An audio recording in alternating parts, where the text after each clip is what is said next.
ఎందుకంటున్నానంటే ఇప్పుడు మీ ఇంట్లో ఆడపిల్ల ఉండొచ్చు, మా ఇంట్లో ఆడపిల్ల ఉండొచ్చు, ఎవరైనా ఆడపిల్లే. ఆ పిల్ల ఆల్రెడీ ఒక పొజిషన్లో ఉంది, ఒక పోస్ట్లో ఉంది, ఒక గవర్నమెంట్ పోస్ట్లో ఉంది. అలా పోస్ట్లో ఉన్న అమ్మాయికి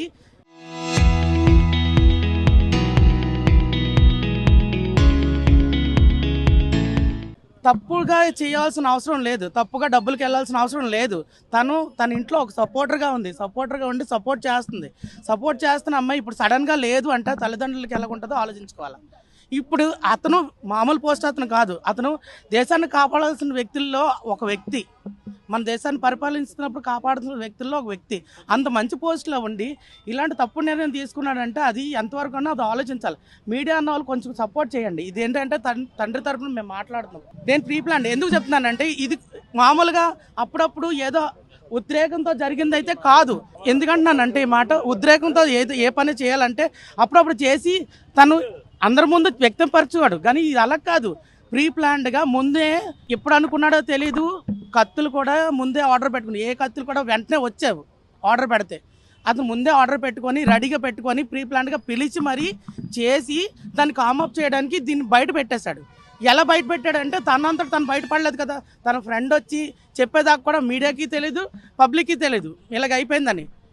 ఒక ఆడపిల్ల మన ఇంటి ముందు నుంచి వెళ్తుందంటే తను చూసేంత వరకు మనకు తెలుసు, ఇంటికి వచ్చే వరకు మనకు తెలియదు. ఈ రోజుల్లో ఆడపిల్లలు ఎలాగెళ్తున్నారో తెలియదు, ఎలాగొస్తారో తెలియదు, తల్లిదండ్రులకి తెలియదు, అన్నదమ్ములకి కూడా తెలియదు, ఏమవుతుందో తెలియదు. ఇప్పుడు మా ఫ్రెండ్ అబ్బాయి, ఆ ఫ్రెండ్ తరపున మేము అందరం వచ్చాం. ఆమె మాకు కూడా చెల్లి లాంటిదే, మా ఇంటి దగ్గర ఉన్నాయి. ఈ రోజు ఆ ఇంట్లో పిల్ల, రేపు మా ఇంట్లో పిల్ల. జవాబుదారు ఎవరు?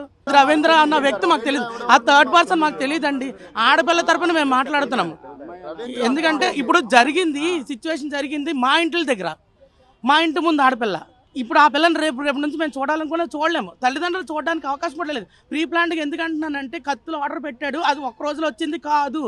ఇంకోటి ఆర్డర్ పెట్టిన కత్తులు వచ్చేపోను, ఓకే, నువ్వు ప్రీ ప్లాన్డ్గా పిలవకుండా అమ్మాయి ఇంటికి రాదు.